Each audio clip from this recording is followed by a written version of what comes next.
What's up, everyone? Welcome back to the channel. Boozer here. Thanks for stopping by. Happy Sunday, by the way. Hopefully your weekend is going well. In today's video, we got a little bit of news here. Our first big confirmation coming in and a quick preview of the upcoming week's worth of events for the Titan event. So let's jump right into it here.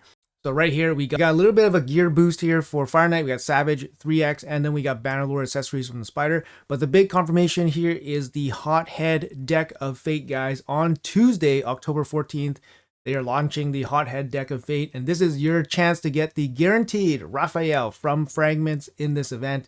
How do we get points for this deck of Fate? It's going to be summoning souls from soul stones and getting gear from dungeons, so dungeon diving. So soul stones, dungeon diving. They give a little bit more detail here, saying that there's 30 fragments under 10 common cards, so that's 3 per card, 40 fragments from 8 cards, which is 5 per card, 8 rare cards, and then 30 fragments from 3 epic cards, which is 10 per card, for a total of 21 cards in the whole deck with fragments in them. Obviously, we have to collect them all. There's no other way to get fragments to complete Raphael. So the biggest problem here with Deck of Fates is that you can't really guarantee yourself the champion unless you can guarantee yourself finishing the Deck of Fate, because mathematically, you're going to be flipping, a lot of these cards. Probably the majority of us will be flipping, 39 or 40 cards to get all the fragments. So you have to really prepare for that if that's what you want. If you want Raphael, you have to prepare to flip 40 cards.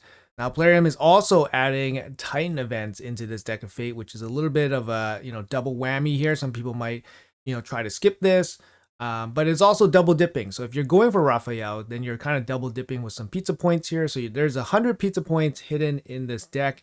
You get 20 points from 2 common cards, so 10 each. You get 40 points from 2 rare cards, which is 20 each, and then 40 points from 1 card, which is 40 each. So 5 cards for Titan points. Like I said, if you're going for Raphael, you get a little bit of a double dip here with the Titan points. A nice, 100 point boost here. You get an extra, bunch of goodies, get the ancient shard or whatever. Yeah, I mean, it's a little bit of extra goodies here, and it gives you a little bit of breathing room if, you needed some points to skip down the line, for example, the upcoming summon event on the next weekend. So it's going to be soul stones and dungeon diving. So what is the potential cost of these this Deck of Fate, right?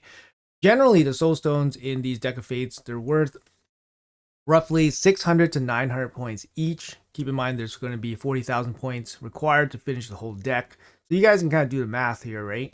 And I'm talking about the medium ones. So the small ones are going to be basically, 10, 1/10 of the medium one. And the big one is usually 5 times the medium one. So if that makes sense. So let's go with what my prediction would be, which would be 900 points per medium one. So if you go 40,000 points and then you go divide by 900, so that's going to be 45 medium soul stones. So roughly, so 45 medium soul stones or energy, from grinding dungeons. Typically for energy, I would, for a dungeon diving event for a Deck of Fate, I would typically expect less than 1-to-1 ratio. So for example, 1 energy is equal to 1 point towards a Deck of Fate. So that's kind of the conversion I would use. It's about there, but I think it's probably even slightly less. So, you guys can do the math to kind of fix that up here. If you guys are going for the low end, Freya, for example, was 600 points for the medium one back in the day. So 40,000 divided by 600, so that's 67. So, that's kind of the range of medium soul stones that we're looking at. We're looking at about 45 to 67 medium soul stones to finish the whole thing. Obviously, if you throw energy into it, then it's going to cost you much less. And there's probably going to be ways for you guys to buy points if you guys wanted to do that. I'm not sure what the conversion rate for that would be. But hey, we've been waiting for this event for a long time, and we've been telling everybody to, basically save their soul stones whenever they can. I can easily complete this Deck of Fate if I wanted to. Personally speaking, I think I might actually skip this because I actually already own Raphael. I pulled him from a Ancient Shard during the last 2x Ancient Shard event. Big surprise for me. But yeah, Raphael, I have him already. I'm kind of like slowly building him up, and no real rush to build him up because I think his biggest draw is his A1 block revive. And that's paired up with the other turtles. So if you don't have the other turtles to go with Raphael, I think by himself, he's not particularly exciting. He does have a passive here that does self-buff himself with the Berserk. Once he has Berserk, he actually does quite well. Berserk basically increases your damage that you can deal, but also increases the damage that you take. And then it's really good with Raph because he gets Berserk and then he's unkillable. So it doesn't matter how much damage he takes. Also, if you can kill somebody with this A3, he puts Veil and unkillable on himself, which makes him actually quite hard to kill, right? Quite hard to kill. You can't target him. You need AoE and he's unkillable already. So if he is able to kill somebody, his A3 hits pretty decent. So if he's able to kill somebody, then yeah, he's going to be, unkillable, and he has perfect Veil. And then he's going to have the Berserk buff, and then his AoE will do much more damage. Or you can block revive somebody. Yeah, and each crit gives him 20%, gives him 10% turn meter, so you get a double hit here, gets 20% turn meter. This one also gives him turn meter too. So he has ways to cycle through his abilities pretty quick. He has block revive, he has self buff, and all that. The problem is he's great after like the first turn. So after the first turn, if he can kill somebody, then he, gets all these buffs. He's great. If somebody dies, if somebody goes before him, he kills somebody dies, he gets the Berserk buff, which makes him a lot more powerful. But, as a standalone character by himself on his first turn, he's not awesome. He's not awesome, right? But if you can get him to A1 all the time with the other turtles, he's awesome. Because then you can just kill stuff. Kill stuff, block revive is awesome. So I would be really careful with trying to go all in with him. I don't think he's the account changer that, maybe some people are hoping for or maybe some people need. If you're an early game player, I don't think Raph's the guy for you because he's a damage dealer. He's squishy. He requires, a turn to do anything. Also, if you build him in Stone Skin actually blocks the Berserk buff. So it's kind of anti-synergistic. You guys can check out my showcase on him.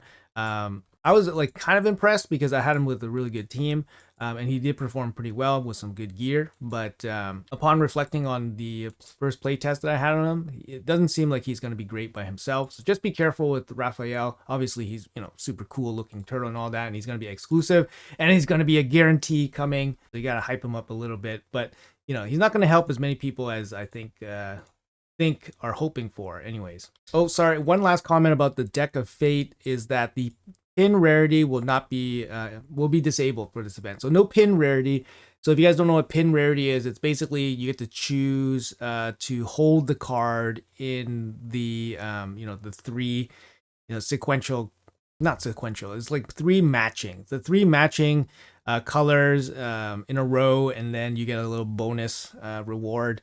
In some of the decks that are worse, they give you this pin rarity feature. Basically, you can just pin the most highest rarity card you get, and then basically the next one, it'll go into it, and then the next one you'll go into it as well. So then you get three of the same, and then you get the nice reward. So in this case, they're not going to do that. Obviously, there's no incentive to do that because there's already a lot of incentive to do this Deck of Fate. And yeah, now we know that there's going to be 100 points in here. We'll take a quick look at the Plarium play calendar here. So we do have the schedule events out for Plarium play calendar. They didn't give us the details in the Hothead Deck of Fate as of time of recording.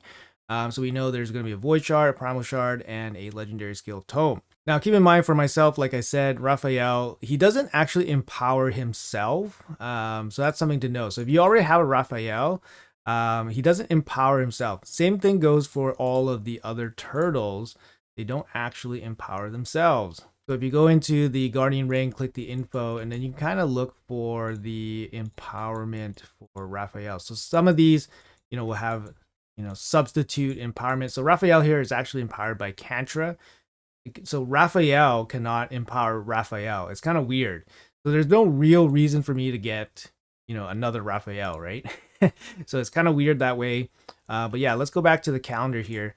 So as we know that there is 710 points coming in the Titan week, and we know that there's 100 points in this Deck of Fate.